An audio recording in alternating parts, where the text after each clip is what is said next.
Jameis Winston got his third preseason start in Tampa Bay on Saturday, and Cleveland proved to be a tough matchup for the quarterback. Jameis was sacked 4 times and intercepted once by the Browns defense before leaving after one series in the third. He went 6 of 15 for 90 yards. It appears Jameis is having trouble finding a rhythm over this past weekend. Shannon, are you sold on him? I'm not going to give up on him, but he spent so much time on his back. I'm beginning to wonder if Lovie Smith actually cares about the kid because his offensive line can't protect him. I'm just joking. I was just using the RG3 Jay Gruden analogy. When I looked at him in college, you know what he reminded me of? Byron Leftwich, with not quite as long a throwing motion, but that's who he's built like. That's who he moves like. I don't think he'll ever be a 60% completion guy. I do think you can win with him. My only concerns is, can they run the foot? Can they protect him? His offensive line, they don't look very good. And in that division, Carolina can get up the quarterback. The Saints can get up the quarterback a little bit. Atlanta, now they have Dan Quinn, can possibly chase the quarterback. So those are my only concerns. I'm not going to give up on him, but I'm not all in. I'm not jumping in all in for him. I remain sold on Jameis Winston. I'm actually glad he's going through his NFL trial by fire in the preseason as opposed to their first 4 or 5 regular season games that I think Mariota is going to have a welcome to the NFL world shock. Okay. I believe in Jameis's accuracy. I think he's much more accurate than Byron left, whichever was. I think he's more athletic and moves better than Byron ever did. And there's some it factor with Jameis. He went 26-1 at a very high-profile D1 school, a football factory, if you will. And he led men or young men. They wanted to follow him. He's definitely a leader now. Yeah, he's got that contagious confidence about him. I know he's been on his back way too much. They're also starting 2 rookies in the offensive line, see, that's what which is scary. That's what scares me. I agree. Now, Mike Evans, the big receiver from Texas A&M, didn't play. He said he's okay to play, and he wanted to play in the 3rd preseason game, but he didn't play. Right. So when you got that big kid and Vincent Jackson over here, you got a chance now. You got a chance to start getting rid of the ball a little quicker, possession routes. And Martin is healthy again. Hey, Doug Martin is looking like Doug Martin of 2 years ago. Yes. And that's going to be huge for him. And I just believe this, that Lovie is going to start to fix the defense on the fly. I was shocked at how bad they were last year, and I believe people are going to be shocked by how good the defense is this year. Because they have some studs over there. But here's the thing, Skip. Are they going to ruin him but not being able to protect him? You remember what David Carr went through with the Houston Texans, that offensive line, and he just got pummeled. And he never regained his confidence. And that's my only concerns, because in the little bit that I have seen him in the preseason, he spends so much of his time on his back or so much time running for his life. So that scares me about him. But I'm not all in like you are. You 100% all in. But I do think he's going to be he'll be a good quarterback. I don't see Pro Bowl. I don't see All Pro. I don't see all time great written over him. But I think he'll be slightly better than what we think. I think he can be a star. And I do not think this is one young man whose confidence will not get wrecked. Like you talked about, Carr's confidence just got bludgeoned until he didn't have any. Yes. I don't think you can wreck this young man's confidence. It happens to everybody, Skip. It happens to everybody. You get hit enough, as they say in boxing, once you get knocked out one time, there's always that doubt in your head, this could happen again. Quarterbacks go through it. Peyton Manning told you, even when he came up, not only could I get back to being the old Peyton Manning, but could I even be a decent quarterback in this league? Tom Brady, you go through this, and he's going through it as a young, but even as you're young and you think you're invincible, when it happens enough, it starts to weigh on you. You're like, man, what's going on here? And then you're going to start hearing the groundswell. Well, they should have took Mariota. Fans start booing. They're not winning any game. Now, as long as they win, it doesn't matter what his numbers look like. They'll be fine.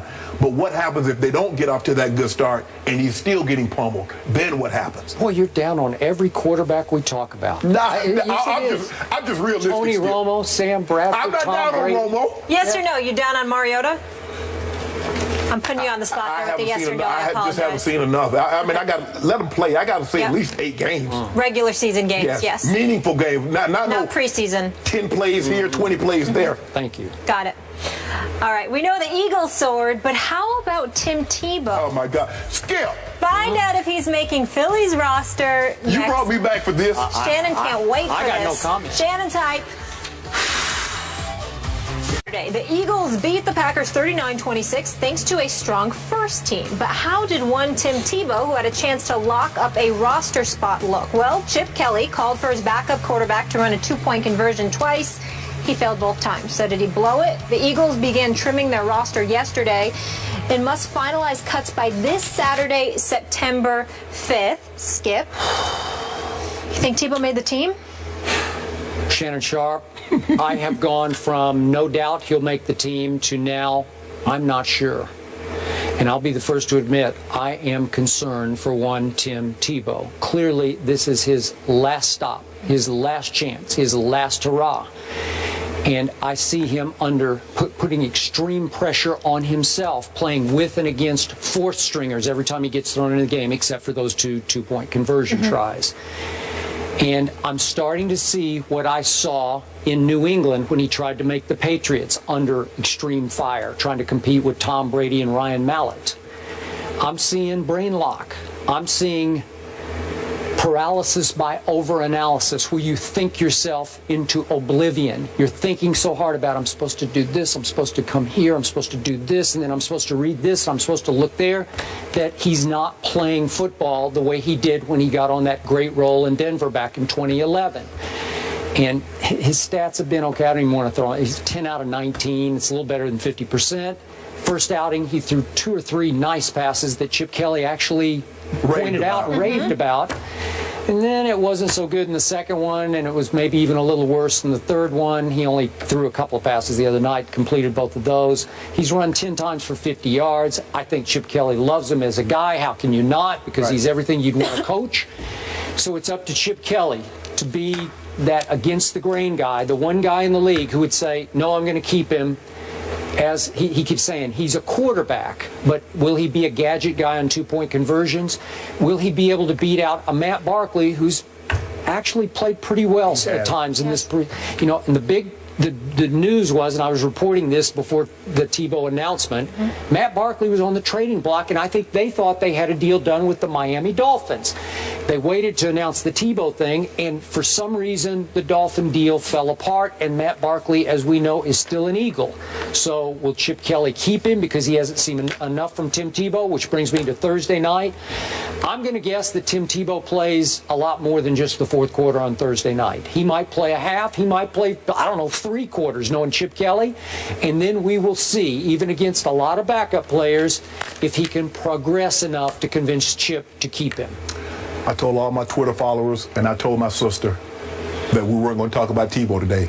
Libby, I'm sorry. Skip made me talk about Tim Tebow. Can't lie to the family. But I think I was pretty honest about Tim Tebow. You were very honest, Skip. And he is something. The thing is, Skip, he's not a natural thrower of the football. And so what they try to do is rework his mechanics, and that doesn't feel natural to him.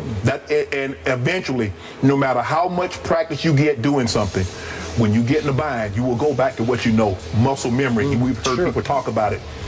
Skip, I don't see the progression that all the gurus that he worked with was telling us.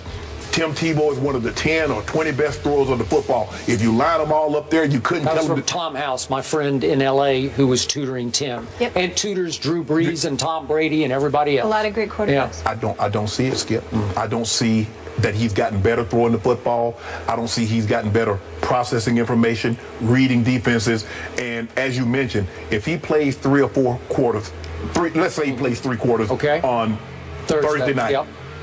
Can you imagine the pressure that he's going to be under? Because think about it. These are not starters. A lot of these guys are probably not going to make the roster. And if he doesn't have a good showing and you saying he's pressing, I believe he's pressing because he's like, I want to show, I need to show, I need to show. And he realized this is it. Because if you can't play in Chip Kelly's offense, what offense can you play in? This is it. This offense is really tailor-made for his skill set. Nobody else is going to build an offense around Tim Tebow's skill set. So this is the last stop. But I just don't. I want to, and I saw what you saw the first game. but they were short passes, quick throws, Skip. You know, the off the first boot. pass he made was really good, where he stepped right back in the pocket, Right. threw a rocket up the middle. He did. Yeah. And they were like good throws. And then he kind of like reverted back because like holding the football, taking sacks, you know, balls way overthrown. It just doesn't look good. And he was doing a great job at the SEC network. And I know he says, well, I want to live out my dream. Skip, nobody says how long that dream gets to last. He played 3-4 years in the National Football League. He had a 7-8 game run that was good as anybody could have hoped for. Maybe that's it, Skip. Maybe we don't all get to have 13, 14, or like Peyton Manning, 4 neck surgeries in an 18-month span, come back and to be Peyton Manning again. We don't all get to have those kind of careers. And I get what Tim's saying that, you know, my dream is to play quarterback. Well, Tim, maybe you've already fulfilled your dream. No one said that dream had to last for 6 years, 7 years, 10 years. Maybe it was only 3. And be satisfied with that, because there are a lot of people. It's hard for me to process how one player, as a second-year player, could be that great for that long stretch in Denver, win a playoff game. I wouldn't say he was great, Skip. He was good, Skip. Come on now, Skip. Let's not. He took a terrible football team. They were 1-4, and he took them to the division title. Skip, but look at his numbers in those games, Skip. Look at his QBR in the last 5 minutes of those games. Skip, number 1 in the NFL. So we need to have another quarterback play the 55 minutes and just bring him in if the game's all he did is win games. So that's what I said. He went to the Jets, and you said, well, he was perfect, but Rex didn't give him a chance. Never gave him a chance. He went to New England. The offensive coordinator that drafted him number 1 overall could not talk Coach Belichick into keeping him. Could not. He was out of the league for 2 years. He's in Chip Kelly. What kind of a fit was he in New England? That's like you talk about fish out of water fit. Woo. You told me. I watched Skip. You know I watched you. You said Bill Belichick, Josh McDaniels, that's the guy that drafted him, that believed in him. He couldn't talk Coach Belichick into keeping him. He's not the head coach. He goes to Philly. He doesn't make it here. Now what? Well, it's done. If he is done, I know this, I don't know if it's a silver lining, because I know he truly wants to play football, but he has a really bright future in television. Yes. Yeah, his dream. He's got a great agent. Skip. I know. His NFL career, I mean, he lived out his dream. No one said it had to be 7 years. All right. I didn't say I'm giving up on him. I just said it's going to be tough. We got to move on here, guys. The Bills hang 43. We got smiles and laughs on the Steelers' defense. Will the defense be the reason why the Steelers won't make the playoffs? No steel curtain, my friends.